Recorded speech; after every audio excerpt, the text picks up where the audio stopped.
Episode 1, out now. Oh, Jesus, I need to get into this now. Okay. What is it that you do to get into the zone? What does it you say I you do? smile. I smile. The biggest smile. Okay. I put the biggest smile. There's everyone's around you and we're all having the crack. And it's having mighty. the crack. Oh, Jesus Christ. The crack is absolutely fierce. And sure, Slow down, no, you don't want to get me too hyped up. We don't want another version of deleted scenes. Knock, knock. Stop it. Okay, let's get into this. I know you're trying to help me out here. Well, all right. Oh, who's there? Interrupting cow. Shut up. That's a damn insult, Will. I know that's directed at me. You interrupting cow. It should have been interrupting Kev. I'll use small words that you'll be sure to understand, you warthog-faced buffoon. What you just said is one of the most insanely idiotic things I have ever heard. Everyone in this room is now dumber for having listened to it. What did you say? You are a sad, strange little man. Don't call me stupid. Hello and welcome to The Best Bits, a movie podcast where each week we pick our favourite scenes from randomly selected, weirdly specific themes. This is your co-host Kevin, a writer of one film and 3 episodes of TV, and I'm joined, as always, by my co-host of 3 films plus a Christmas special, Will Collins. I'm here. How are you getting on? It's going to be one of those episodes where we're both just shattered and scatty and all over the place, which is going to be the theme of this episode. I am going to scatter through all the different monologues because there are so bloody many of them, Will. Like, it's going to be sort of the point that I want to hammer home at the end of the episode.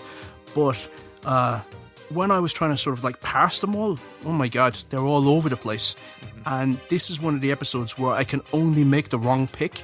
So I'm going for least amount of damage I can do to the reputation of the podcast and my own reputation. Because everyone, so nearly every film has a monologue. The artist doesn't. Fair enough. And all the silent era, they don't have monologues. But a fair chunk of films have monologues.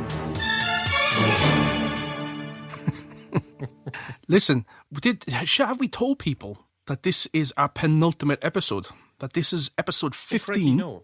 And as we're coming up to summer holidays and the summer break, we have one more episode, which is next week, episode 16, and then we're going to take a break for summer. And as people have heard on episode 13, the post-credits episode, while we're on the break, we're going to be releasing audio commentaries of the films where we chose our favourite scenes from in each episode. So to give you an idea, it'll be like Jaws, Fargo, Princess Bride, Clue, all of them so far. And we've even recorded a couple, but that's what we're going to be releasing in the next couple of weeks after we go on break. So we are finishing. This will be the close and finish of season 1, but we're not gone. We kind of have like the summer room and the kind of laid back, chill out room, which is this. It's a totally different. The audio commentaries. I was quite surprised because I've listened back to the ones we've done. And it really is surprising that you don't have to sync it up with the movie. You could sync it up with the movie if you want to, but we go on so many tangents, irrelevant tangents, that you certainly don't need to sync up the film because you would be questioning if we were watching a film at times. We're excited to sort of release them. The first one up is going to be Jaws. And here is a clip. I love this moment. He's such a responsible young boy. So you're saying this kid has been redubbed? This kid... Yes, his voice is like Bart Simpson. It's like an actress. Oh, wow. The pants for little old ladies. But it's so good of him. Like, he goes, yeah, like he really, like I know if I asked my oldest to do that, he would just be like, F you, Dad, not a chance. You gotta be fucking kidding me. Every Friday, I think we're releasing them, isn't it? Because they don't feel like Wednesday shows. They feel like something that you listen to over... Or maybe we'll put them out on a Wednesday. I guess you guys will find out when they're released. When they come out. When they come out. We're a slick operation here. You asked me as if I had any clue when is the optimum time to release audio commentaries for these movies, because I haven't a goddamn clue. Well, I'll tell you what, neither do I, but that hasn't stopped us so far. That's right. So we will be finishing up for the summer, but we will be back. The plan is to be back at the start of September. Maybe that's when we'll come back. Well, listen, I suppose we should get stuck into what this episode's about. And last week, when you gave me this topic, there was the obvious sort of contenders sort of immediately flash up. But the one that I thought, I'd love to talk about that. And it was, up until, I think, yesterday, it was going to be my pick. And it's going to be another one of these Kevin pulls a fast one. He's so funny, isn't he? Pick. Because we're doing audio commentaries and because I'd love to talk about this film. And then I changed my mind. And just before we came on to record, I changed my mind again. My original sort of best monologue was going to be the controversial monologue from Gremlins, written by Chris Columbus. Well, everybody else is opening up their presents. They're opening up their wrists. Where Phoebe Cates explains why she doesn't like Christmas and what happened in her family. Now I have another reason to hate Christmas. Okay, what are you talking about? The worst thing that ever happened to me was on Christmas. Oh, God. It was so horrible. It was Christmas Eve. I was 9 years old. Me and Mom were decorating the tree, waiting for Dad to come home from work.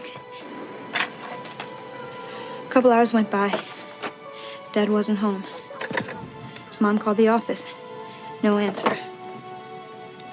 Christmas Day came and went, and still nothing. So the police began a search. 4 or 5 days went by. Neither one of us could eat or sleep. Everything was falling apart. It was snowing outside.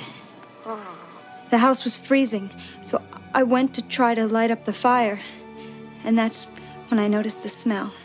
That was going to be my pick. It is dark as hell, but it is a wonderful scene because there's diegetic elements to it that I loved about it. Like when she's delivering her speech, you hear the gremlins in the background like smashing and banging, and it sounds like thunder. It's like this perfect soundtrack for this really horrible personal experience for this girl and her family, and she's brilliant and she delivers it brilliantly, and it would have been a great pick, Kevin. Would have been a very good pick.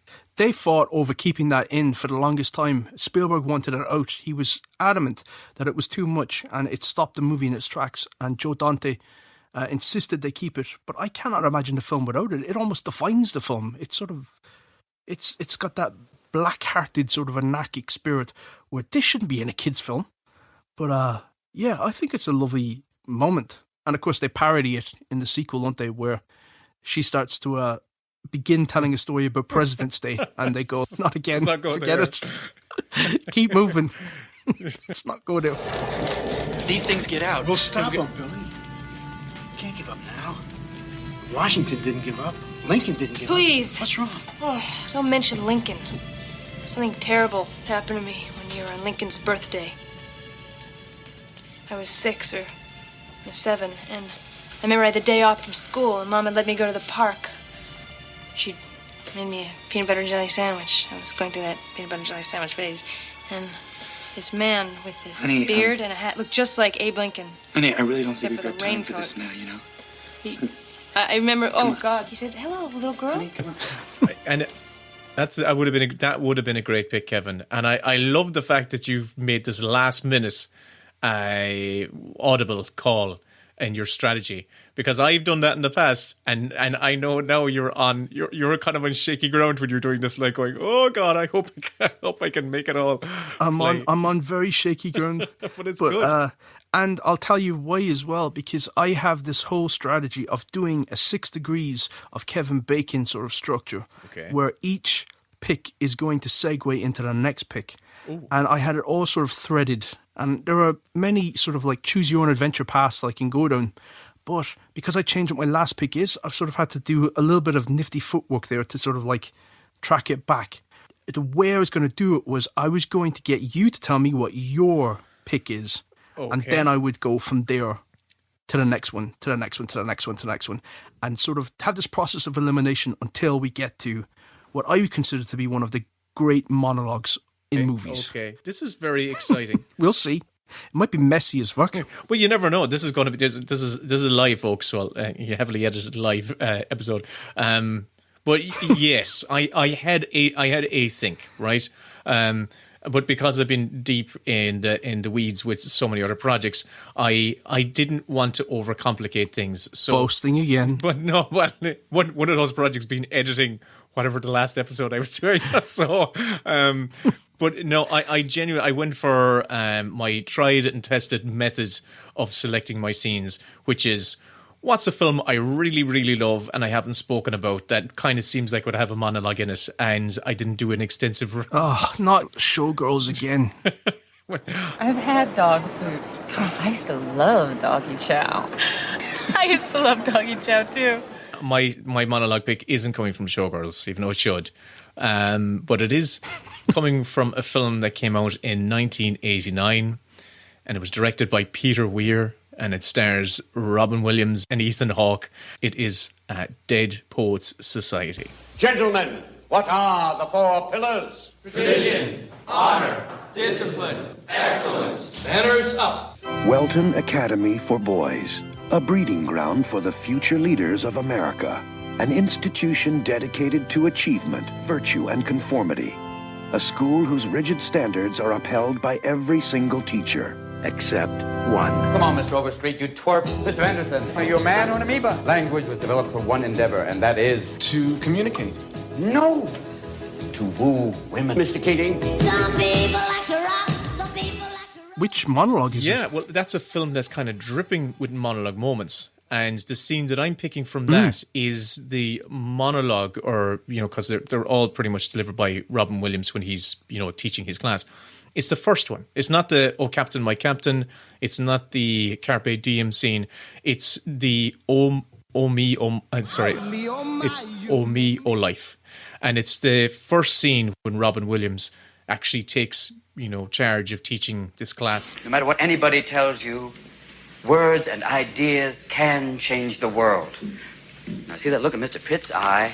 Like 19th century literature has nothing to do with going to business school or medical school, right? Maybe. Mr. Hopkins, you may agree with them, thinking, yes, we should simply study our Mr. Pritchard and learn our rhyme and meter and go quietly about the business of achieving other ambitions. I have a little secret for you. Huddle up. Huddle up!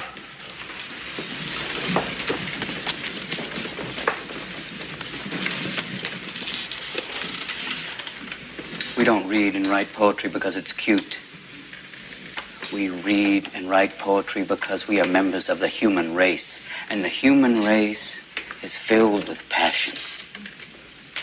And medicine, law, business, engineering, these are noble pursuits and necessary to sustain life. But poetry, beauty, romance, love, these are what we stay alive for. To quote from Whitman, "Oh me, O life of the questions of these recurring, of the endless trains of the faithless, of cities filled with the foolish, what good amid these, O me, O life? Answer, that you are here, that life exists and identity, that the powerful play goes on and you may contribute a verse. That the powerful play goes on and you may contribute a verse. What will your verse be?" But it is a beautiful scene because it sets up the awakening that's going to happen for these boys, and ultimately the tragedy that's going to unfold in the course of the story. And it's not an overly written, it's not a big monologue with in actual fact... Tom Schulman? Tom Schulman, yeah. It's beautifully written. Beautifully written. It feels, because Peter Weir, I feel, is such a perfectionist. I'm sure Peter Weir would have had his director's pass as well. I'm not saying it was Peter Weir who came in and did whatever. I don't know the details on it. but there is such beauty and elegance in the writing. Telling them this poem from Walt Whitman, "O me, sorry, O me, O life," and he has this there's a beautiful line in it, in the poem itself, but how Robin Williams delivers it is gorgeous. Well, yeah, the last line I love that he delivers is from the poem, and it says that the line is that the powerful play goes on and you may contribute a verse, and he repeats it, that the powerful play goes on and you may contribute a verse. But I particularly love in that monologue how he talks about engineering and medicine and law as being noble pursuits, but they are not, writing, and they're not poetry. And poetry is it's about passion, it's about love, it's about romance, it's about grief, it's about all the things that make up life. And I think it's a very personal pick for me. That's a great one to kick us off. Yeah, it's a personal one for me because I heard that. I saw that film at that particular age when I was about probably 12, 13 or whatever. And, we grew up in tough Catholic schools. And having Robin Williams come through the screen and kind of like awaken, me anyway, particularly about the power of writing and the power of words. It's a film I saw at the perfect time and, truly inspirational. And it's a beautiful, beautiful film. And if you haven't seen it, you should. Medicine, law, business, engineering, these are noble pursuits.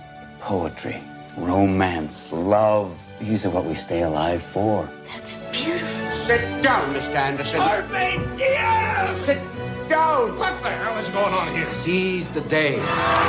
Touchstone Pictures presents Robin Williams as John Keating. He was the inspiration that made their lives extraordinary. Dead Poets Society. Have you had any teachers in your life like that? I don't think so. Yeah, Christian Brothers. Oh well. I've had some teachers, and teachers that would have, been just really nice, and sometimes you don't need. I think in life you don't need a great monologue from a Robin Williams. You just need someone just to give you the right words of encouragement just at the right time. Definitely, I have a vivid memory of. It wasn't in school; it was in college, and I was already, having decided, well, I knew from, as I said in the previous episode, that I wanted to work in film after seeing Jurassic Park, but I didn't know what I was going to do in film. I wasn't even sure what avenues were open to me. It just felt like it was an impossible sort of like mission. Still feels like that. But I remember in college I did a film and video production. We had to write scripts in order to fulfill our module. And Catherine Murray at St. John's College, one day before Christmas, while we were having a lunch, called me aside. And I remember vividly just getting pulled aside thinking I'm in trouble because she had given me a bollocking over being on set shooting a short film, and I was the boom operator, and I felt being boom operator was boring, and I was starting to like mess around, and I was bumping people on the head with the boom and stuff, and I was just being an idiot. And she gave me a bollocking over that and saying, if you don't want to be here, leave. And so I was a bit miffed and thinking, well, I'm going to show her I'm really good, and I'm gonna prove to her that she's wrong. And she called me aside and she said, have you ever considered writing? And I was like, no. And she said, I really think you should. I think you've got a knack for it. And that's all it was. And I walked back to, she'd complimented the script and stuff that she read, but I remember walking back with my sort of like chicken sandwich ready for to sort of dive back into the conversations that were still going on. But I was elsewhere. I floated back to the table, and while everyone was still talking, my mind was just fizzing, and it was the first time where I'd gotten a compliment that had meant an awful lot to me, and I just thought like that was all I needed, was just that tiny little bit of validation to say, you're not shit at this. Keep going, keep trying. And it's not a big grandiose sort of like Robin Williams type soliloquy, but it was just something that it really stuck to me, and it just meant a lot to me. And I don't think I would have continue to screenwrite if Catherine Roy hadn't called me aside and said, you have a knack for it. Oh, man. So, yeah. That is a great story. And I think you're absolutely right because... And it actually has instilled in me when I'm talking to younger people now, I always make sure to try and find a kind word to say to them. And particularly if I see someone who's got any sort of inclination in this direction, I always just make sure to give them that little bit of support, because it means you know how much it's like rocket fuel, and it's like a diamond as well. It can last for, it still lasts with you hearing that story. It's still in your DNA. It's so important. So it's just one little knock. So you've got Dead Poet Society, which has got Ethan Hawke. Right. And Ethan Hawke obviously did the Before Sunrise trilogy, which are him and Julie Delpy just monologuing continuously over the course of 3 stages in their lives. But the monologue that jumps out at me when I think of that trilogy, which are beautiful, and there's so much like truth and earnestness coming through from those characters, is the one that Julie Delpy gives to Ethan Hawke in the first film, where she says, and you know, you're talking about lines from the Robin Williams one that stick with you. The one that sticks with me is from her monologue, where she says that God is in the space between us, because they're having this sort of like debate about love and what they think love means, and do they want to have children and all that kind of stuff. And I just think that's a beautiful little encapsulation of life. Really, it's about that. It's about the gap between you and the other person, and how you bridge that gap. Talking seriously here, I mean, I always feel this pressure of being a strong and independent icon of womanhood, and not making look like my whole life is revolving around some guy. But loving someone and being loved means so much to me. I always make fun of it and stuff. But isn't everything we're doing in life a way to be loved a little more? Yeah. I don't know. Sometimes I dream about being a good father and a good husband. And sometimes that feels really close. But then other times, it seems silly, like it would ruin my whole life. And it's not just a fear of commitment or that I'm incapable of caring or loving, because I can. It's just that if I'm totally honest with myself, I think I'd rather die knowing that I was really good at something, that I had excelled in some way, than that I'd just been in a nice, caring relationship. Yeah. But I had worked for this older man, and once he told me that he had spent all of his life thinking about his career and his work, and he was 52, and it suddenly struck him that he had never really given anything of himself. His life was for no one and nothing. He was almost crying saying that. You know, I believe if there's any kind of God, it wouldn't be in any of us. Not you or me, but just this little space in between. If there's any kind of magic in this world, it must be in the attempt of understanding someone, sharing something. I know, it's almost impossible to succeed, but who cares, really? The answer must be in the attempt. I love that. And it's kind of, there's a lovely philosophical idea there that I heard recently in the last few years. Everything recently would mean is in the last half a decade. That whenever you have a dialogue with someone else, a third is made, and it is unique. It is unique to the two voices. And if a lie, it will manifest pretty quickly if it is there and it is strong. And if it's a group of 3, it's the weirdest thing. If you insert a third person into let's say this conversation right now, all of a sudden that other entity is completely changed, or the dynamic of the conversation is completely changed. And what you're saying there with the Julie Delpy, that's a beautiful line. It says, say it again. It's the... You know, I believe if there's any kind of God, it wouldn't be in any of us. Not you or me, but just this little space in between. Love that. I love the connection we've made. Yeah. There's our spirituality, and it's beautiful. This is a very philosophical episode. But it's a common theme that I've noticed when I was like looking through all the different monologues, is that they sort of feel more like sermons. The characters sort of get up onto their pulpit and they start revealing truths about themselves and about the world and about their philosophy. And God comes into the conversations again and again and again. And like, you've got Alec Baldwin, who's got some incredible monologues. One of them, which I think gets slightly overlooked, is his monologue in Malice, where he is a surgeon, and he basically says, when people are praying to God, who are they praying to? The question is, do I have a God complex? Dr. Kessler says yes. Which makes me wonder if this lawyer has any idea as to the kind of grades one has to receive in college to be accepted at a top medical school. If you have the vaguest clue as to how talented someone has to be to lead a surgical team. I have an MD from Harvard. I am board certified in cardiothoracic medicine and trauma surgery. I have been awarded citations from 7 different medical boards in New England, and I am never, ever sick at sea.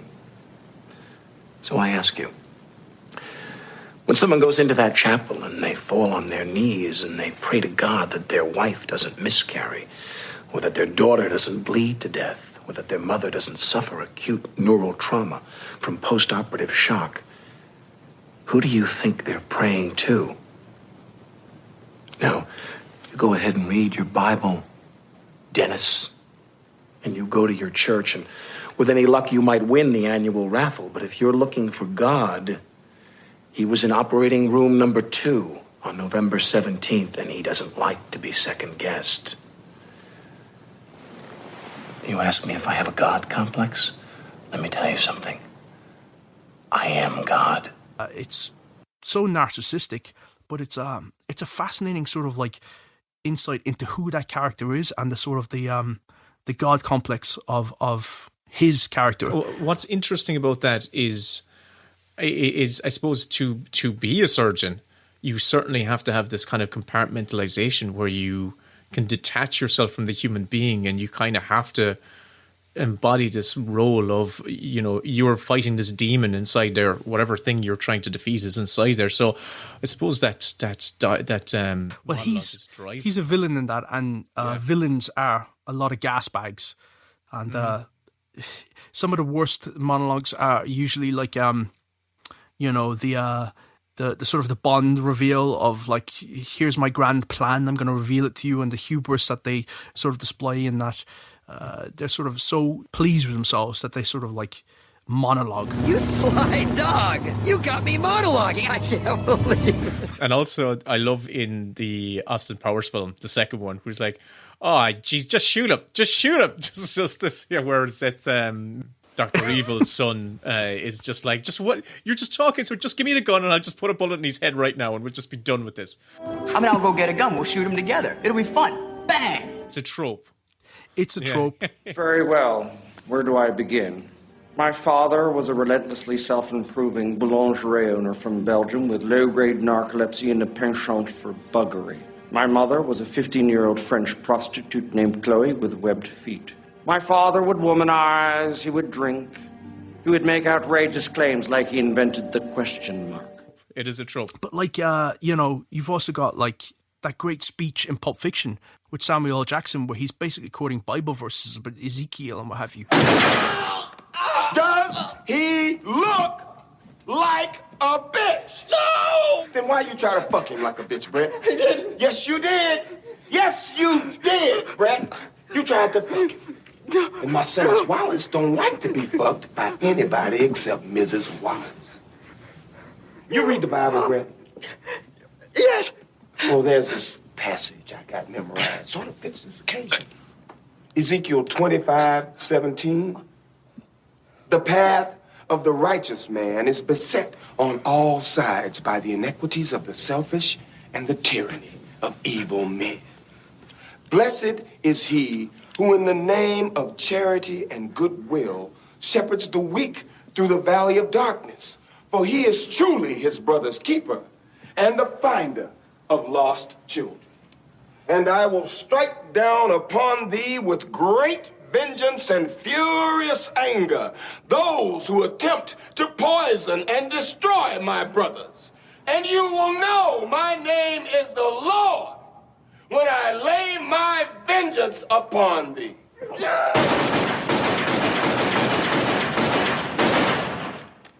Tarantino, in terms of like writers who loves a monologue, his films are just exploding with them. They're all over the place. But one of his most, I suppose, terrifying monologues is the opening to Inglourious Bastards, where you're getting to meet Christoph Waltz as Colonel Landa, who holds court, spinning a yarn, making small talk, and it is just dread-filled. A German soldier conducts a search of a house suspected of hiding Jews. Where does the hawk look? He looks in the barn, he looks in the attic, he looks in the cellar, he looks everywhere he would hide. But there's so many places it would never occur to a hawk to hide. However, the reason the Führers brought me off my Alps in Austria and placed me in French cow country today is because it does occur to me. Because I'm aware of what tremendous feats human beings are capable of once they abandon dignity. May I smoke my pipe as well? Please, go and make yourself at home.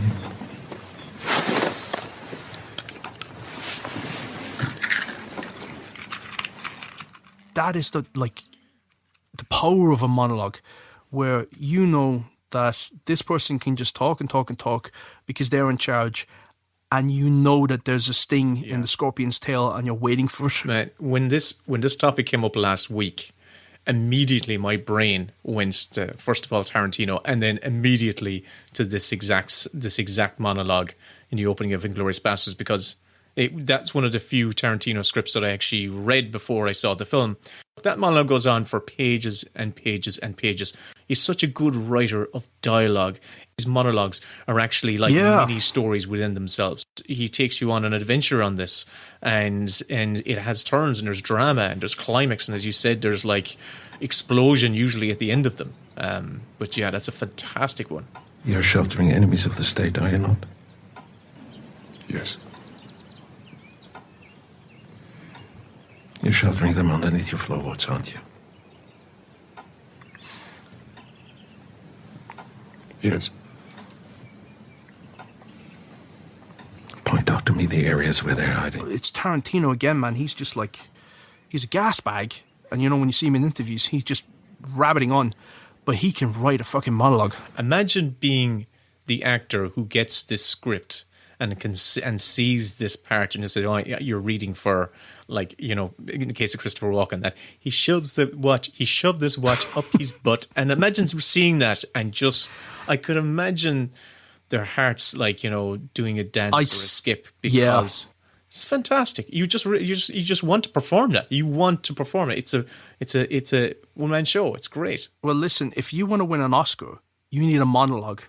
Those are the moments that get actors up onto the stage accepting an award. It's the moments where a character just pulls focus, holds court, and spills their guts. And they're the showstoppers. And screenwriters win awards for them, but they're the things that actors, I think, if they can deliver a monologue, they become instantly into the pantheon of the greats.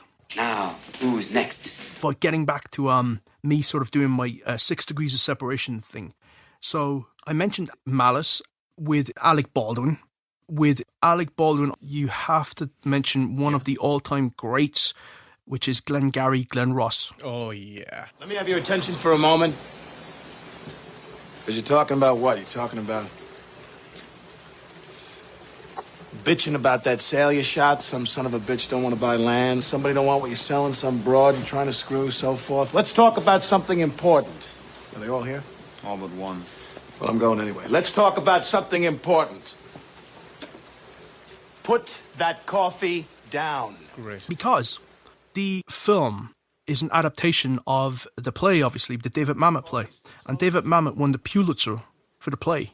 And when they were doing the film, Al Pacino was in, he was out, and they were sort of like hedging their bets between whether he would do it or not. And the person that was going to be the standby for Pacino if he pulled out was going to be Alec Baldwin.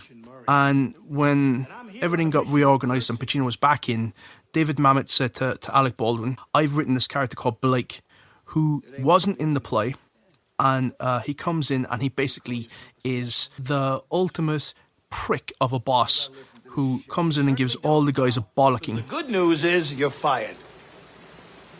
The bad news is you've got just 1 week to regain your job, starting with tonight. Starting with tonight's sit. Baldwin said to him, you won the Pulitzer for the stage play, and you're rewriting it? Do you really think that it needs this scene? And Mamet was like, I think that there's a failing in the play, which is that the guys don't have a good enough engine to propel them forward to commit these crimes that they're doing. And so they need somebody to come in and basically shake the trees. And that was Baldwin's part. And now when you think about Glengarry Glen Ross, that's what comes to mind. It's, for all the great sort of performances around that film, it's that fucking monologue that Baldwin delivers. You can't close shit. You are shit. Hit the bricks, pal, and beat it, because you are going out. The leads are weak. The leads are weak. The fucking leads are weak. You're weak. I've been in this business 15 years. What's your name? Fuck you. That's my name. You know why, mister? Everything hinges on that.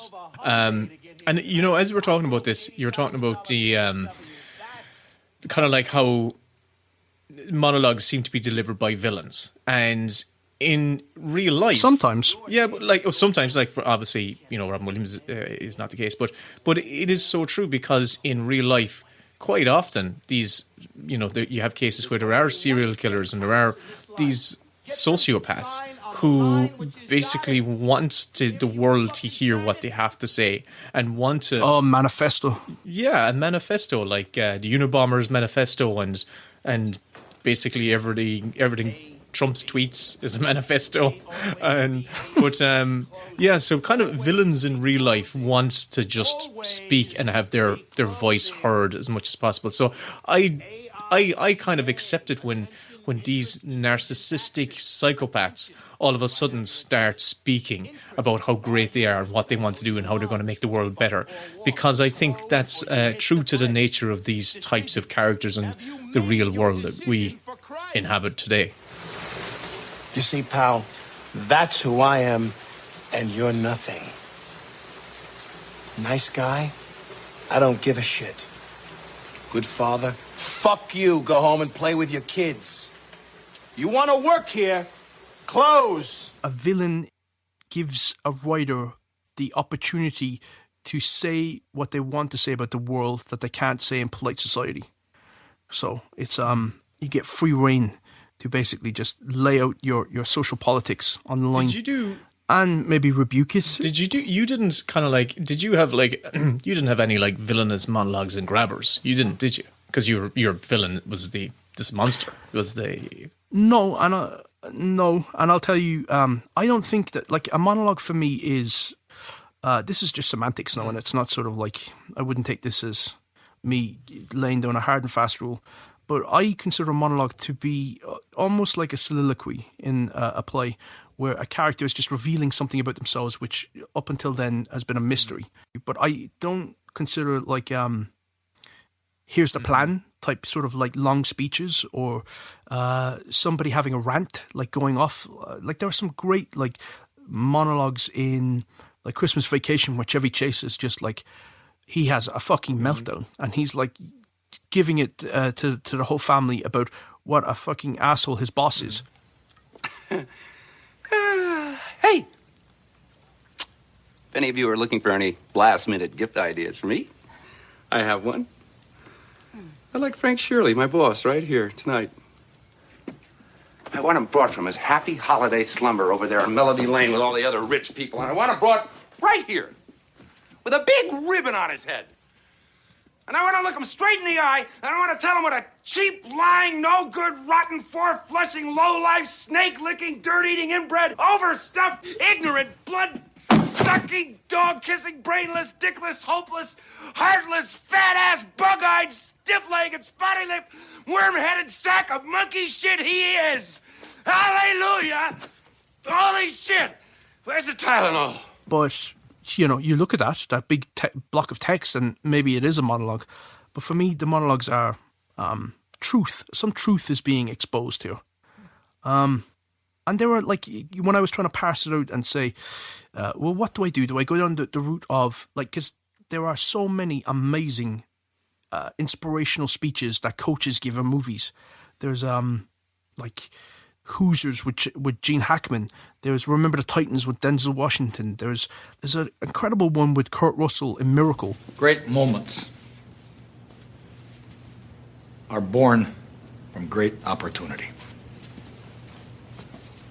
And that's what you have here tonight, boys. That's what you've earned here tonight.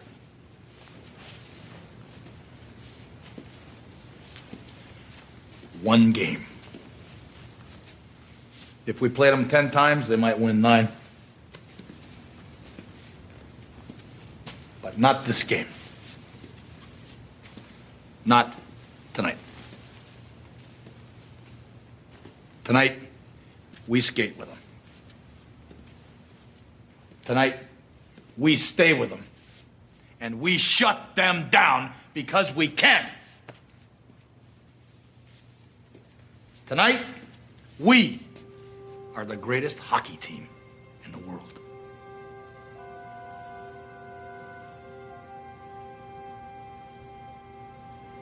You were born to be hockey players.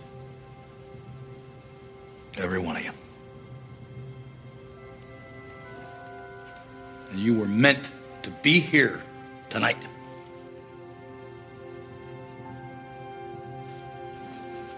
This is your time. And these are the speeches that they make the hairs on the back of my neck sort of stand up. They're so rousing. But I don't feel like that those are monologues. But I didn't include sports speeches in this because we've got a topic in the wheel, which is best sports scene. Okay. And there's so many of those moments I think could be dovetailed into that category. But I will say the one speech that I'd love to mention that is in a sports movie but isn't about the sport itself is the Rocky Balboa speech in the Rocky Balboa film. Oh, number 6? What one 6, was it? I think, wasn't it? It was the one where he came back where his son was Milo Ventimiglia. Yeah. I probably said that wrong. Yeah, 6. Let me tell you something you already know. The world ain't all sunshine and rainbows. It's a very mean and nasty place, and I don't care how tough you are, it will beat you to your knees and keep you there permanently if you let it. You, me, or nobody is gonna hit as hard as life. But it ain't about how hard you hit. It's about how hard you can get hit and keep moving forward. How much you can take and keep moving forward. That's how winning is done. Now, if you know what you're worth, now go out and get what you're worth. But you gotta be willing to take the hits and not pointing fingers saying you ain't where you wanna be because of him or her or anybody. Cowards do that, and that ain't you. You're better than that.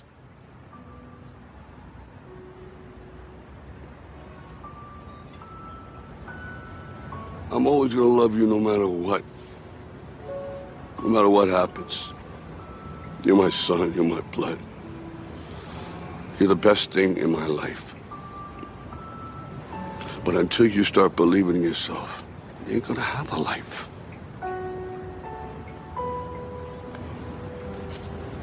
Don't forget to visit your mother.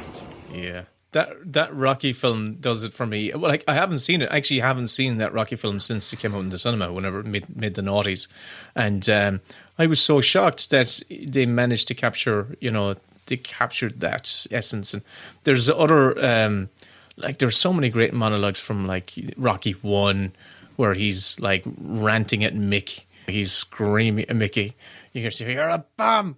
Get up, you son of a bitch. Because Mickey loves you."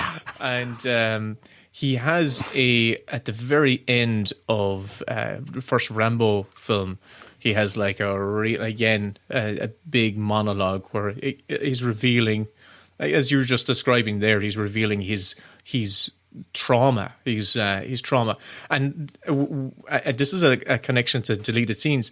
That was actually an alternative scene, because the original the original ending for Rambo First Blood is that Rambo kills himself, and he doesn't have that monologue. And they went, no, we want to keep him around. It's such a different film, isn't it? I saw that First Blood years and years later than the other ones.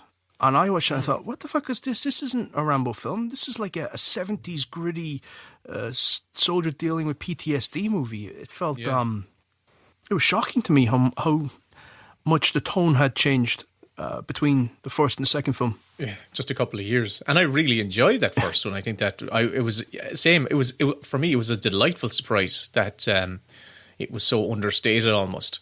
But yeah, that monologue was deleted. Well, they obviously decided to go an alternative way, and instead of him killing himself, he just delivered this huge monologue. It's over, Johnny. It's over. Nothing is over! Nothing! You just don't turn it off! It wasn't my war. You asked me, I didn't ask you. And I did what I had to do to win, but somebody wouldn't let us win. And I come back to the world, and I see all those maggots at the airport protesting me, spitting, calling me baby killer and all kinds of vile crap. Who are they to protest me, huh?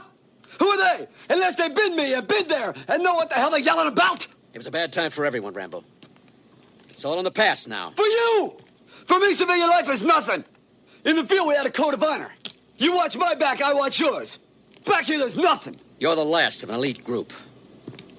Don't end it like this. Back there, I can fly a gunship. I can drive a tank. I was in charge of $1 million equipment. Back here, I can't even hold a job. Fucking guys! Ah!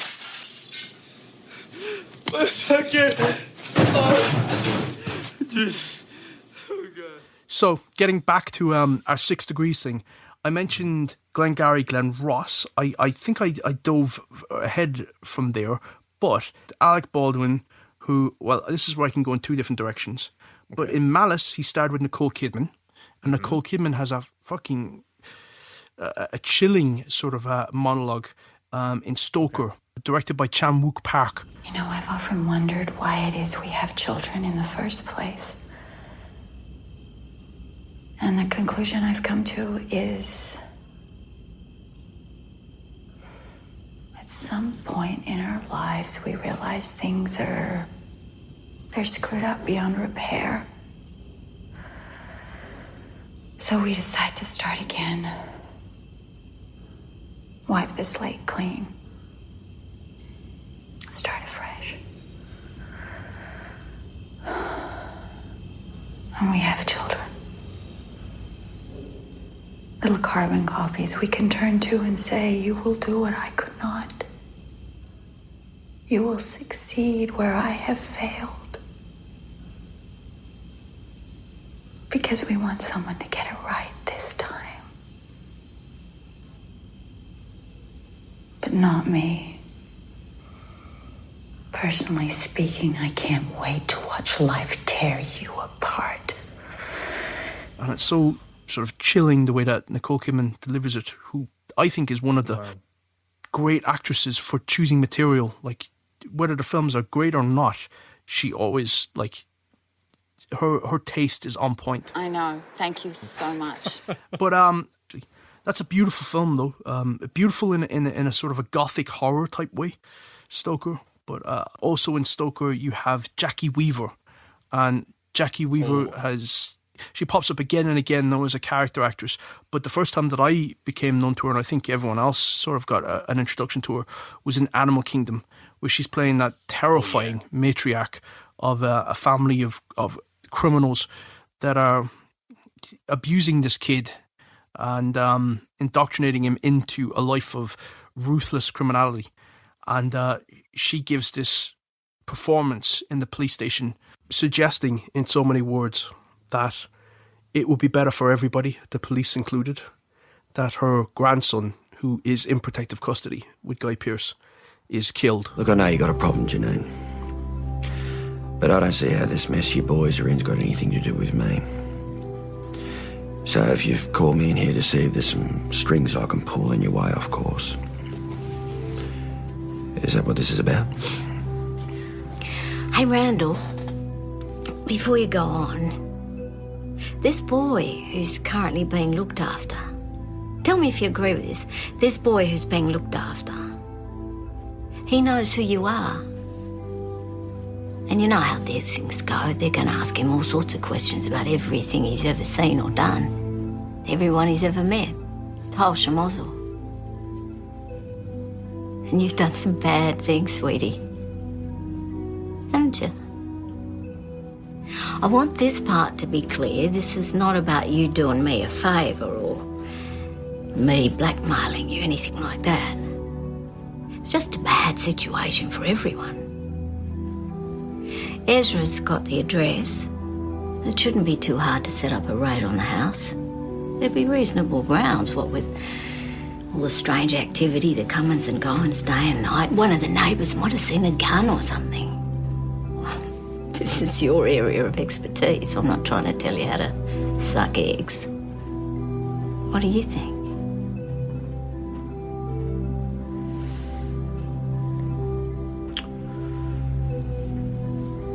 I really don't see how anything can be done, Janine. Randall, I feel sick about this. I'm not happy at all. Not one little bit. But we do what we have to do. We do what we must. Just because we don't want to do something doesn't mean it can't be done. The way that she has this sort of like sing-songy delivery and this sort of intense smile, she's fucking terrifying. And she was Oscar nominated for that film, for that performance. That was written and directed by the Australian writer-director David Michaud.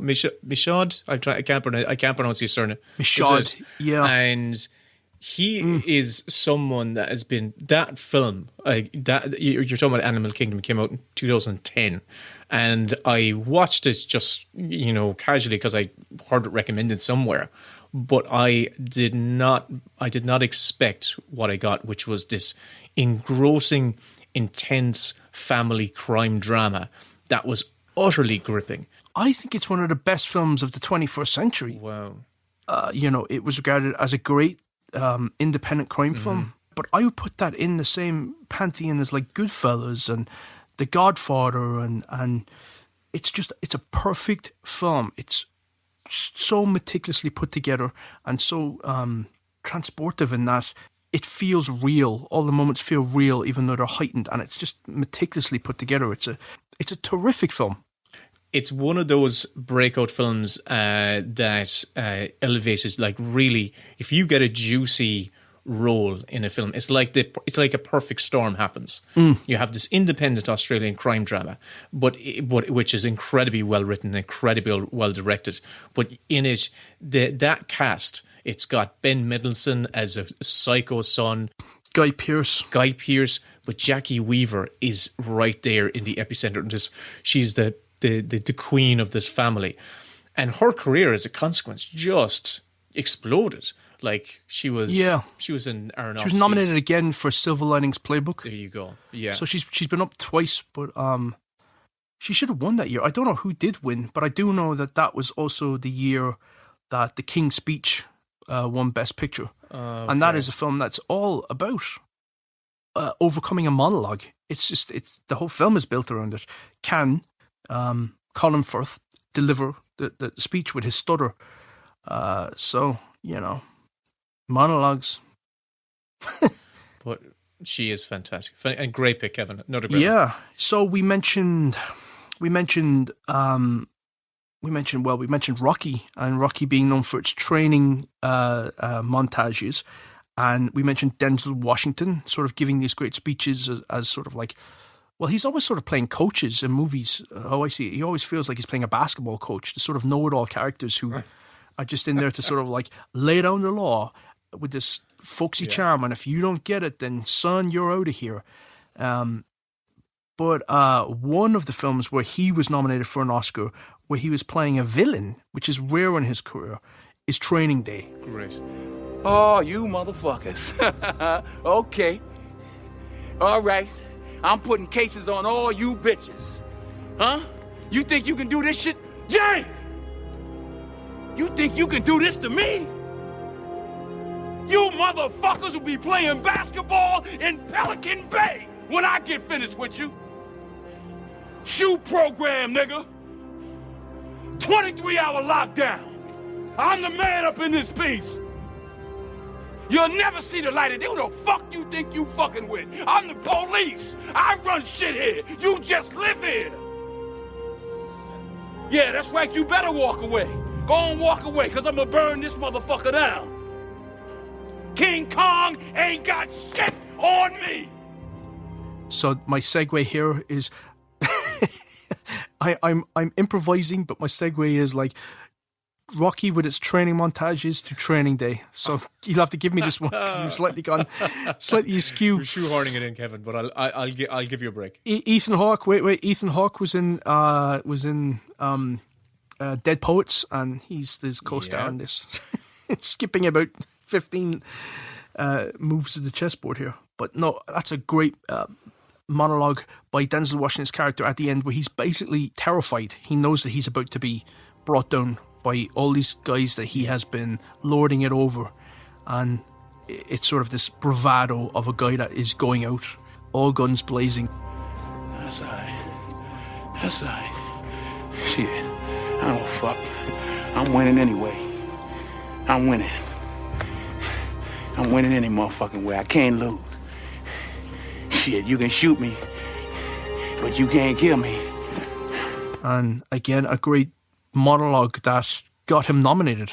And a film written by David Ayer, who we know from writer and director of like Suicide Squad and End of Watch. But actually, I'm not a huge fan of his films, as a matter of fact. But I really liked, he did Fury, which is one actually, the one with Brad Pitt. Yeah, the tank movie. One. Yeah, I'd like to watch that one again.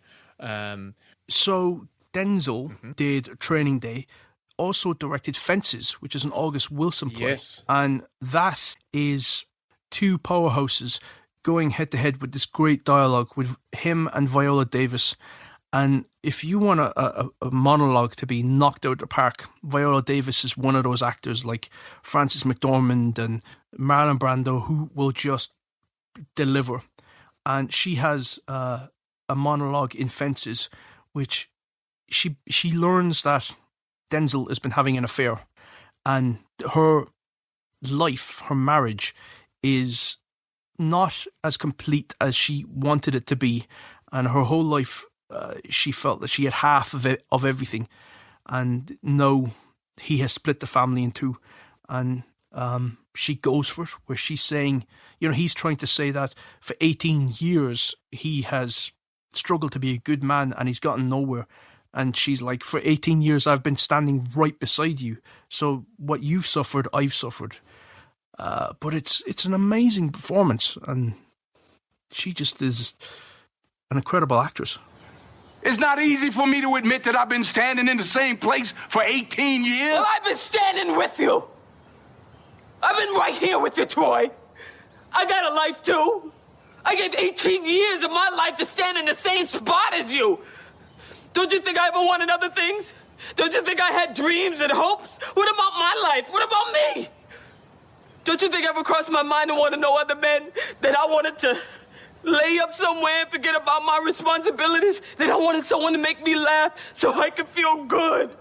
You're not the only one who's got wants and needs, but I held on to you, Troy. I took all my feelings, my wants and needs and dreams, and I buried them inside you. I planted a seed and watched and prayed over. I planted myself inside you and waited to bloom. It didn't take me no 18 years to realize the soil was hard and rocky and it wasn't never gonna bloom. But I held on to you, Troy. I held you tighter. You was my husband. I owed you everything I had, every part of me I could find to give you. And upstairs in that bedroom with the darkness falling in on me, I gave everything I had to try and erase the doubt that you wasn't the finest man in the world, and wherever you was going, I was going to be there with you because you was my husband. Because that's the only way I was going to survive as your wife. And it's based on a stage play, isn't it? It August is, Wilson, yeah. I think. August Wilson. So it's a direct adaptation from a stage play. So like its roots are in a dialogue-based production. And you're absolutely right. She is phenomenal. She is incredible in everything I've seen her in anyway. I think she's an incredible actress. But also when you give her like the raw material that is, you know, that is of a standard that is there in Fences, then, you know, it's just fantastic. I don't know whether this counts as a monologue, but I do think it's one of the most incredible scenes of her career, and really, you know, even of Streep's career. And it's from Doubt, the John Patrick Shanley film. I want you all to be alert. I am concerned about matters in St. Nicholas School. Academically? I was not inviting a guessing game, Sister Raymond. What's this, Mr. Conroy? I don't know, sister. They're all uniformly terrified of you. That's how it works. Boy! Come up here. The dragon is hungry. It's a new time, sister. The church needs to change. The point being? We should be friendlier. Father Flynn, he called Donald Miller to the rectory. So, it's happened. We are going to have to stop him. Ourselves. What happened in the rectory? Happened? Nothing happened. I had a talk with a boy. What about? Private matter. He's 12 years old. What could be private? You haven't the slightest proof of anything. But I have my certainty. I can fight you. You will lose. Where Viola Davis turns up, and the whole film, it boils down to Meryl Streep, who's the Mother Superior of this school, suspects that Philip Seymour Hoffman is interfering with the boys, and one of them is Viola Davis's son. And it's a period film. I think it's set in the 60s. 64, I think. 64, there you go. And she calls the mother in, and she wants to basically explain to her that the priest that's teaching at the school has been interfering with her son. And Viola Davis basically shocks Meryl Streep, dropping some truths on Meryl Streep and on us, I think, as an audience. And it's heartbreaking to watch a mother that's caught between a rock and a hard place. What kind of mother are you? Excuse me, but you don't know enough about life to say a thing like that, sister. I know enough. You know the rules maybe, but that don't cover it. I know what I won't accept. You accept what you gotta accept and you work with it. This man is in my school. Well, he's gotta be somewhere. Maybe he's doing some good too. After the boys. Or maybe some of them boys want to get caught.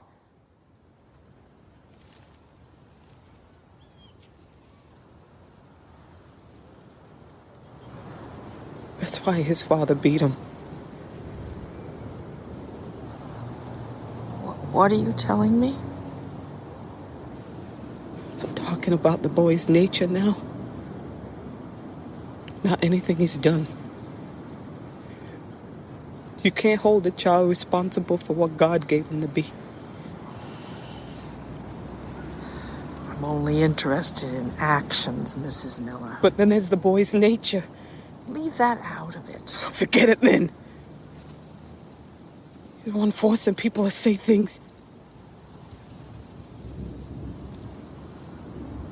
My boy came to your school because they were going to kill him in a public school. His father don't like him. You come to your school, kids don't like him. One man is good to him, this priest. Then does a man have his reasons? Yes. Everybody does. You have your reasons, but do I ask the man why he's good to my son? No. I don't care why. My son needs some man to care about him and to see him through the way he wants to go. And thank God this educated man with some kindness in him wants to do just that. This will not do. It's just till June.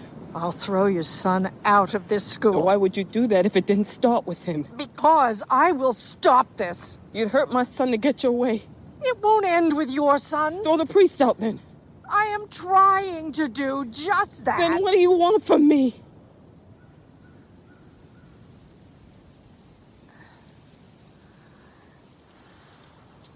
Nothing.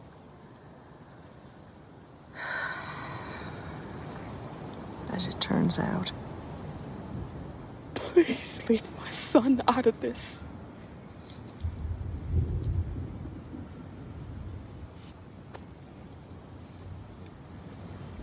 My husband will kill that child over a thing like this.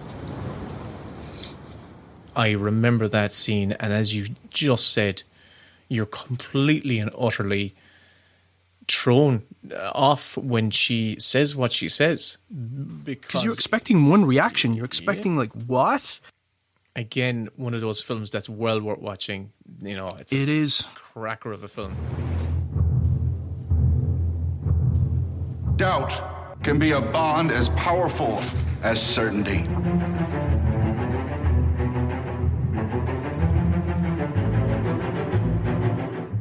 It might not be as good as John Patrick Shanley's Wild Mountain Thyme. Not much is, Kevin.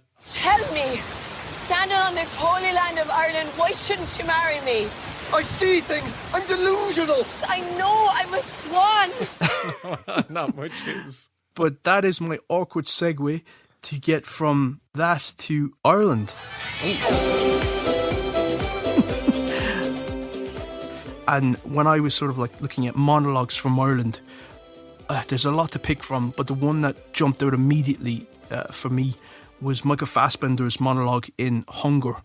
I went there when I was 12. Big cross-country race for the boys.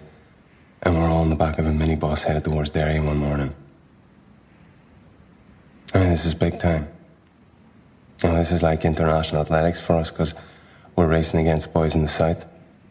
And we have this thing to do Belfast Pride. Two of the boys are prods. The rest of us are Catholics. It's a cross-community event. And I suppose the good people in the south think this is great stuff. And let's get this wee team over from Belfast and all that patronising shite. Donegal has to be the most beautiful place in Ireland, I reckon. Aye. And it's harrowing and it's disturbing, but it's another great performance and a great monologue. Anyway, what a place, and it's hopping with about 200 boys in there, getting into their gear and limbering up. Our team goes off for a wee jog, stretch out the legs, and they dip down into a wee valley where there's a stream and woods running through it. And we come across these young fellas from Cork. There's some banter about our accents, but they could barely talk. We couldn't understand a word they were saying. So we're down by the River Dome stream. There's half a foot of water in there. Little silver fish, but none substantial. Till one of their boys calls us further down. Lying in the water is a wee foal, 4 or 5 days old. He's all skin and bone, a grey colour, and he's got flecks of blood in his coat because he's cut himself up really badly on the sharp rocks. We're standing over him and you can see his back leg snapped. And he's breathing. He's alive, but just about.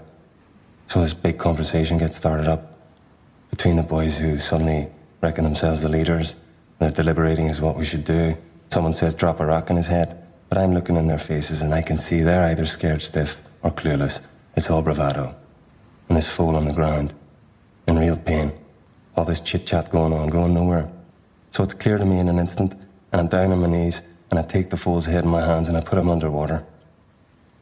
He's thrashing around a bit to start, so I press down harder until he's drowned. Priest arrives though. He's grabbing me by the hair, dragging me through the woods, promising me a proper hiding. But I knew I did the right thing by that wee fool. And I could take the punishment for all our boys. I had the respect of them other boys now, And I knew that. Beautifully written screenplay. It was Steve McQueen and Enda Walsh, the writers who wrote that. And is that in that incredibly long take with Liam Cunningham? Yeah. Is that at the same? In that, oh yeah, I know the one. And I think to pull that off, they actually moved in together. As a matter of fact, they to get that familiarity. And they rehearsed it maybe 20 times a day or something like that. So when they came to that scene, it was just like a muscle memory. It was like they were playing tennis against each other. So yeah, they actually moved in together for quite a while, like maybe for the entire production, and rehearsed that scene over and over and over again, because they knew it was the entire pivotal moment of that film. Just required that scene to be perfect. And it's incredible. It's so, intense. And it's... and again, it's another one where it just cemented Fassbender's status as a great actor. Aye. So I haven't mentioned as many writers here as I should have, but one writer we mentioned on the very first episode, and it was William Goldman's brother. His brother was also an Oscar-winning screenwriter. Yep. And the winner is James Goldman for The Lion in Winter. Which was shot in Ireland, which is a segue from Hunger to Katharine Hepburn's monologue in that. A knife, he saw a knife! Of course he has a knife, he always has a knife. We all have knives. It's 1183 and we're barbarians. How clear we make it. Oh, my piglets, we are the origins of war. Not history's forces, nor the times, nor justice, nor the lack of it, nor causes, nor religions, nor ideas, nor kinds of government, nor any other thing. We are the killers. We breed wars. We carry it like syphilis inside. Dead bodies rot in field and stream because the living ones are rotten. For the love of God, can't we love one another just a little? That's how peace begins. We have so much to love each other for. We have such possibilities. And it's a brilliant sort of like tortured cry from a sort of a Lady Macbeth type. And I thought that was a nice little callback. And then, man, I think it's a great callback to one of the greatest pieces of film trivia that this entire season 1 of podcasts has delivered. That they were brothers. Which is the very first one. And they both won Academy Awards like back to back. Concurrently, 60, would it be 68 and then 69? Am I right? I think it was 69 and 70. Oh, okay. And I don't think I've seen this fully. You put me here. You made me do mad things. You bled me. Shoulder it yourself. It's got a lovely ending where Katharine Hepburn, who plays Peter O'Toole's wife, Eleanor, Peter O'Toole is King Henry II, her plans to have one of their sons become king after their dad backfires, and she's lost everything. Her sons are to be sentenced to death, and Peter O'Toole can't bring himself to do that, so he exiles his sons, and he sends his wife off to prison, and that's how the movie ends. And you'd think that would be very bleak and very tragic, but Eleanor and King Henry II, they love each other, and despite the pressures of royalship at that level, I want to die.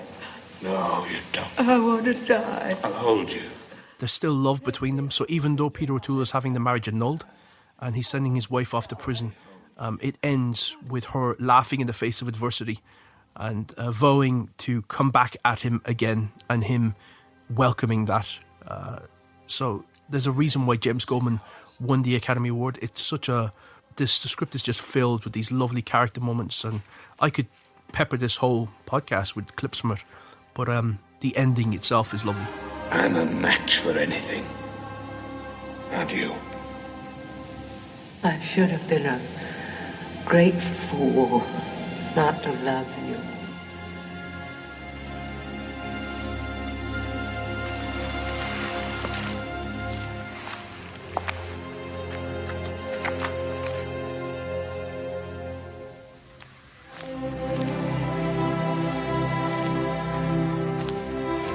You'll let me out for Easter?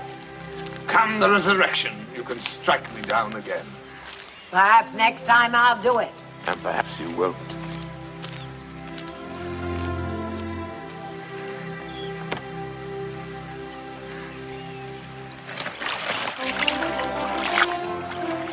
You know, I hope we never die. So do I. Do you think there's any chance of it?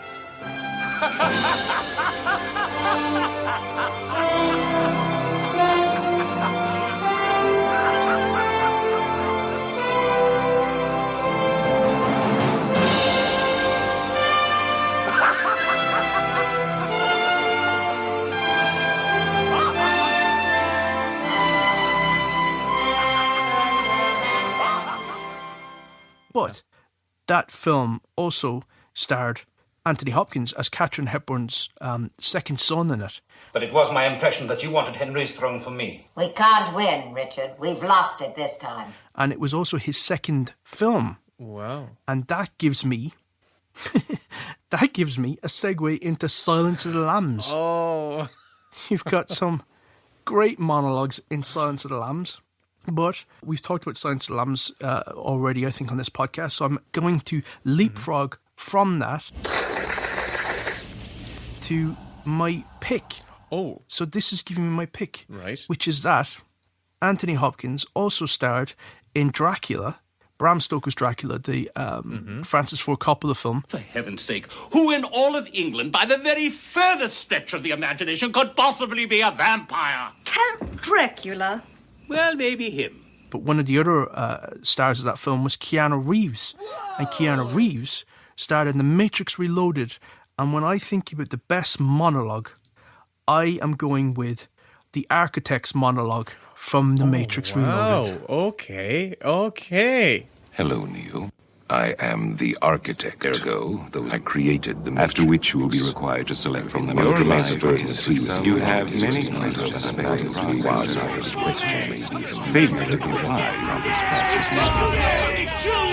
process. Bullshit. Wow. It's one of those Oh, you're not? No, I'm not. Damn you. I was genuinely going, okay, right, trying to feign enthusiasm for the fact that I went, hang on a second. So, you trickster. No, obviously the Silence of the Lambs also starred Ted Levine. Ted Levine Baby in a Basket was in Heat, where if there was a monologue in Heat, I would have chosen that. But in Heat, you had Al Pacino and De Niro, who were also in The Godfather Part 2. That gives me a jumping off point from that to Marlon Brando, which gives me Apocalypse Now, which would have been my pick. Kurtz's monologue at the end. Horror has a face, and you must make a friend of horror. Horror and moral terror are your friends. If they are not, then they are enemies to be feared. They are truly enemies. Apocalypse Now would have been my pick right until we did the recording of this. And I changed my mind, and I'm scrambling in order to sort of link the chain through. Yeah. And the way I've got it is that Harrison Ford appears, one of his earliest films, just after Star Wars, Nervous as Hell. His character's name was Lucas. There you go. He come literally off of Star Wars onto it.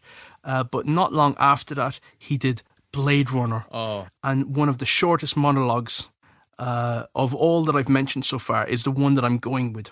And it's the monologue that Rutger Hauer delivers at the end, the Tears and Rain monologue. Absolutely lovely. I've seen things you people wouldn't believe. Attack ships on fire off the shoulder of Orion. I watched sea beams glitter in the dark near the 10-Hauser Gate.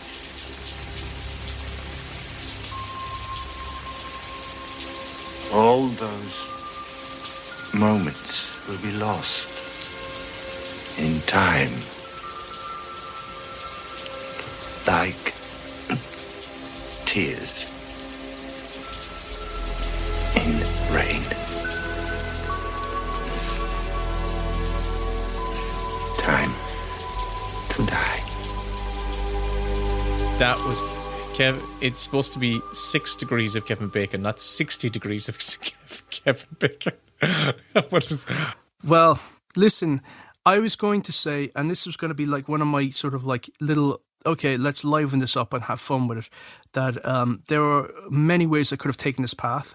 Yeah. I'll tell you the alternative path I could have taken, which would have been Robin Williams in Dead Poets Society. Seize the day. He won his Oscar for Good Will and the Hunting. Oscar goes to Robin Williams in Good Will Hunting. Same year that Jack Nicholson won for As Good as It Gets. You make me want to be a better man. When you've got Nicholson, that gives me A Few Good Men. You can't handle the truth. Which also starred Christopher Guest, who has that great monologue in Waiting for Guffman. And I'll tell you why I can't put up with you people, because you're bastard people. Yeah. Who's married to Jamie Lee Curtis, who has that amazing monologue in A Fish Called Wanda. I've known sheep that could outwit you. I've worn dresses with higher IQs. Which gives us Kevin Kline, who won the Oscar that year. Kevin Kline in A Fish Called Wanda. Which was the same year that Mississippi Burning won, where Frances McDormand gives that great speech about hate being taught. Victor doesn't sound like a born with. It gets taught. And that was the same year that Dangerous Liaisons won for Best Script, where Glenn Close has that amazing monologue about win or die. I became a virtuoso of deceit. And Glenn Close starred with Michael Douglas in Fatal Attraction. I'm not going to be ignored. Michael Douglas gave us Greed is Good in Wall Street. Greed, for lack of a better word, is good. Which was directed by Oliver Stone, who did Natural Born Killers. It's just murder, man. All God's creatures do it. Which was written by Tarantino, who gave us Jackie Brown, which starred De Niro. I mean, don't say one fucking word, okay? Okay, Lewis. Which De Niro gives us Marlon Brando. Assassin. And it takes me right back again to Blade Runner. I'm surprised you didn't come here sooner. I bet they just would have had the same grip or something. You just got into the grips and you would have just made the connection in one lead, Kevin. Desperate anything to sort of like give this episode some sort of like structure. Oh, I love it. But I'll tell you, right, the reason that I did that and I went through this whole thing about all these different connections is that I think that monologues are the movies. And in a film, when a character stops and tells you a story, that's what pulls us in, and we're getting some truth about the world or about ourselves and using them to make sense of the world and to sort of absorb sort of the hard truths of life, because oftentimes life just does not make sense. And so stories are what bind us and what bring us a sense of meaning. And when I was just doing this whole sort of episode and sort of structuring it, I thought it's all about forming those connections, us as an audience with a character, and then, you know, realizing that there are monologues in almost every film and all of them mean and matter, and it made sense to me. And I'll tell you one other thing, sort of as I'm rambling here, is I just recently watched a film that I hadn't seen that's coming out on the Criterion Collection, and it's called Afterlife, and it's a 1998 film by Hirokazu Kurita. And it's a beautiful film, and it's basically a film that's entirely made up of monologues. And to give you a sense of the story, because it's one of those films that I think I'll always remember having seen it. And I think that you have to seek it out because it will just stick with you. But it's set at sort of like a Japanese boarding house, a very bureaucratic, very sort of like monastic setting. And all these characters turn up, and we learn that these people have recently died and they're being processed for the afterlife. And in order to move through to the afterlife, it's going to be a bespoke sort of heaven. And heaven is going to be built upon the character's favourite moment, the favourite memory of their life. They can take one memory with them. And so you have these staff interviewing the people who have recently died, and trying to glean from them what is the one memory of your life that you were most happiest. And it's just a series of conversations with characters who are like elderly spinsters who never married, teenagers who are apathetic, people who had anguished lives that didn't really have any love in it, people that were filled with love and can't decide what moments to pick, characters who feel embarrassed that their favourite moment was going to Disneyland. But it's these beautiful little monologues with characters trying to sum up life. If anything you take from this episode, that movie is the one to take and to go watch it. What if there is an afterlife? What if, before you get to heaven, you go to a special place? A place where you choose one memory to take with you forever. What is the one memory you would choose? Would it be love's awakening or a tender farewell? Would it be the promise of youth or the reflection of age? Would it be a moment of beauty? I'm going to watch that. So Afterlife. And, you know, it beautifully, actually, in a weird way, ties back in to my pick. You know, Robin Williams' character in Dead Poets Society was trying to express to his boys. In the monologue, yeah, you're saying that we get locked in as a part of our DNA. If we hear a story, we are seeking stories. That's what I feel about us as human beings. We're seeking stories. And I think that we're all natural storytellers. Like, we even think of our lives in sort of 3-act structures, beginning, middle, and end. It's just something about us. But I haven't talked much about Blade Runner, and there's a lot that I could say about it. Blade Runner scene is absolutely fantastic. And, of course, it was written by... it was adapted from Philip K. Dick's book, but the screenplay was written by Hampton Fancher and David Peoples. And I definitely remember knowing from behind the scenes documentaries that they kind of passed the script back and forth between each other. But that speech itself, did Rutger Hauer write that speech? You know, or that's kind of like been a debate. The way that speech is sort of contextualized is the tears and rain phrase. That was what Rutger Hauer brought to it. But the original speech was pretty much what you hear on screen. It was just that in the script it was, I've seen things you wouldn't believe, attack ships, blah, blah, blah. I rode on the back of decks of a blinker and watched C-beams glitter in the dark near Tannhauser Gate. All those moments, they'll be gone. And you can see that's pretty much the information, but it doesn't have the poetry that Rutger Hauer brought to it, which is poetry. Him saying all those moments will be lost in time, like tears and rain, time to die. That's exactly it, Kevin. It's got poetry. These monologues have to be poetic.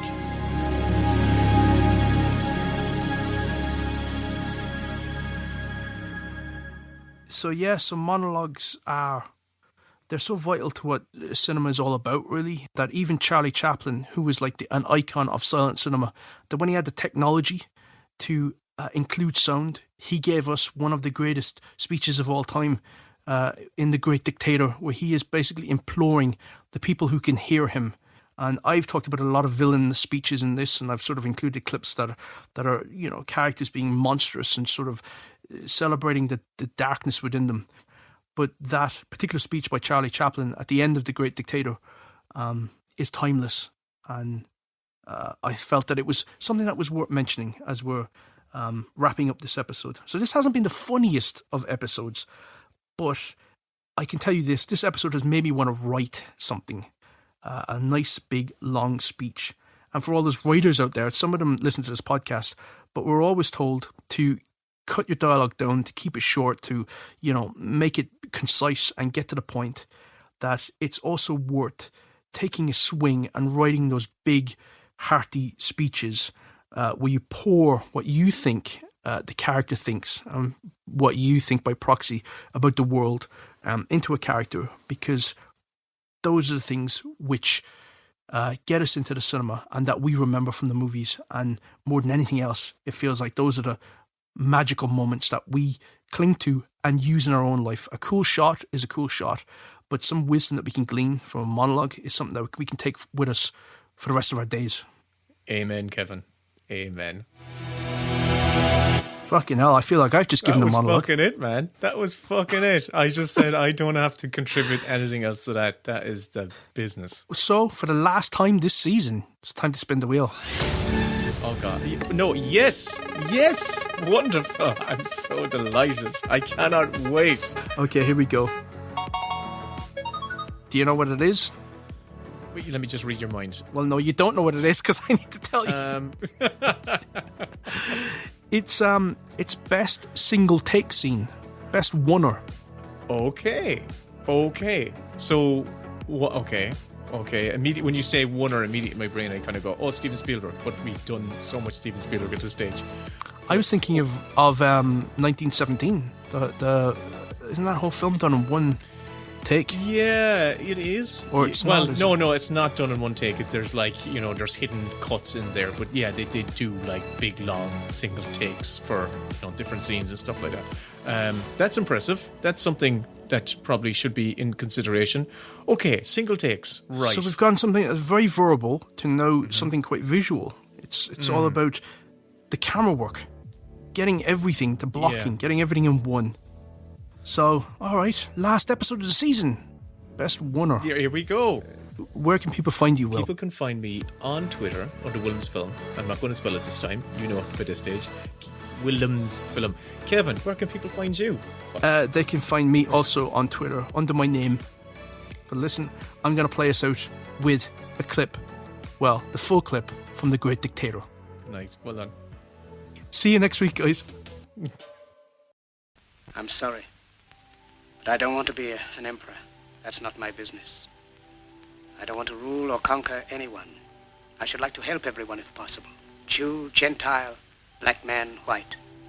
We all want to help one another. Human beings are like that. We want to live by each other's happiness, not by each other's misery. We don't want to hate and despise one another. In this world, there's room for everyone, and the good earth is rich and can provide for everyone.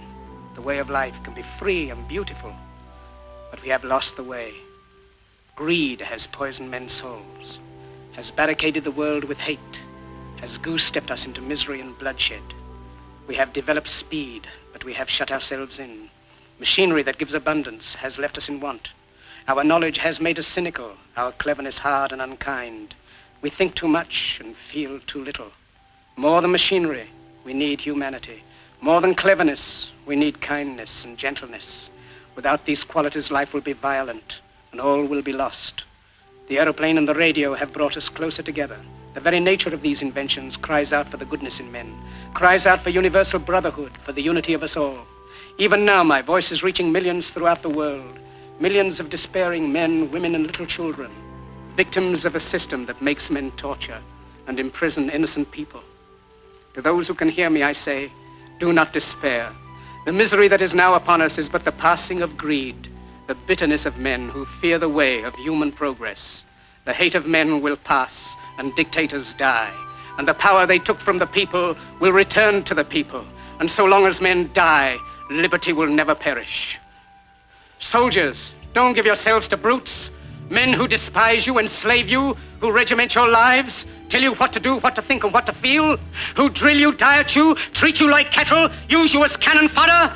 Don't give yourselves to these unnatural men with machine minds and machine hearts.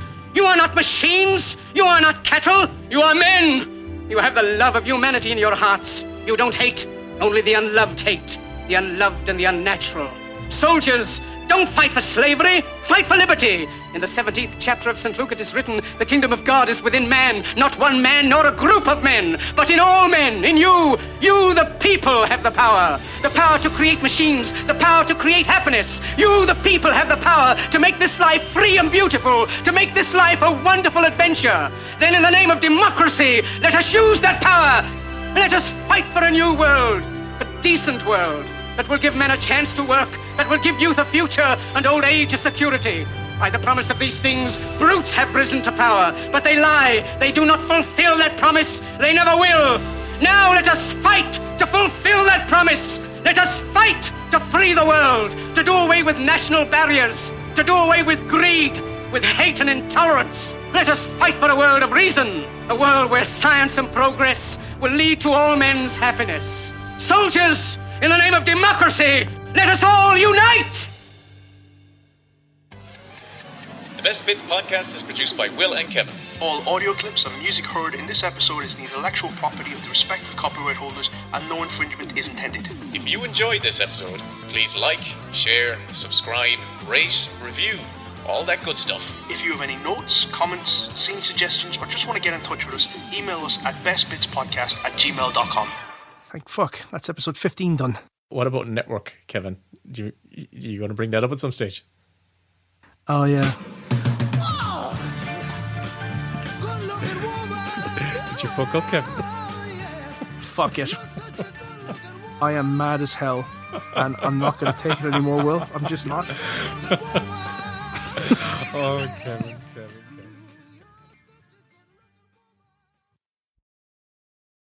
And here is a clip from the lads' latest Mini Bits bonus show. The full episode, plus 80 more, are available on their Patreon. See ya, Mossy. I gotta go in and record another one of these fucking Mini Bits. Oh, yes, this is all it is. I know.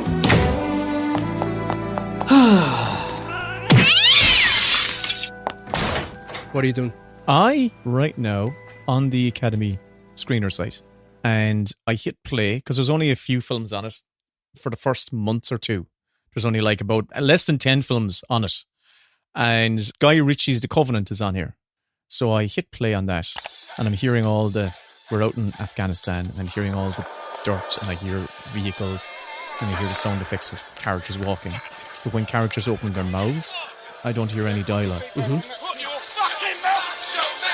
Oh, there's no dialogue. They've uploaded the wrong audio track. It's like that Tom Cruise trailer where it was just the sound effects. Have you met an SP?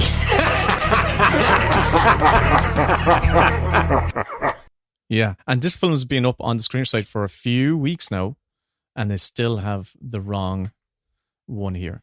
Well, I tell you what films are actually up there for all Academy members to see, and they see what they've put up there. But first of all, let's just throw to our theme. And I have to say, the feedback from my thank you ballad was quite fierce. The power of Christ compels you! So I asked Mossy, who is a friend of my dad's at the quiz, sing us a theme tune. Oh. So over to Mossy. Hit the cards. I'm fine, I'll get it done in one take.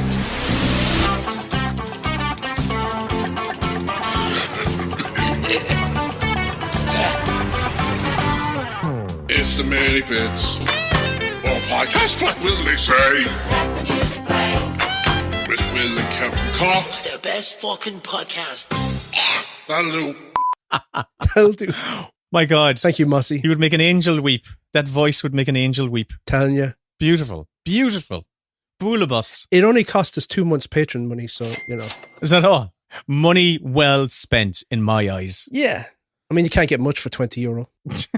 Will, you were telling me before the intro that you were looking at stuff on the Academy Screeners website. The Academy Awards. So for official members, yes.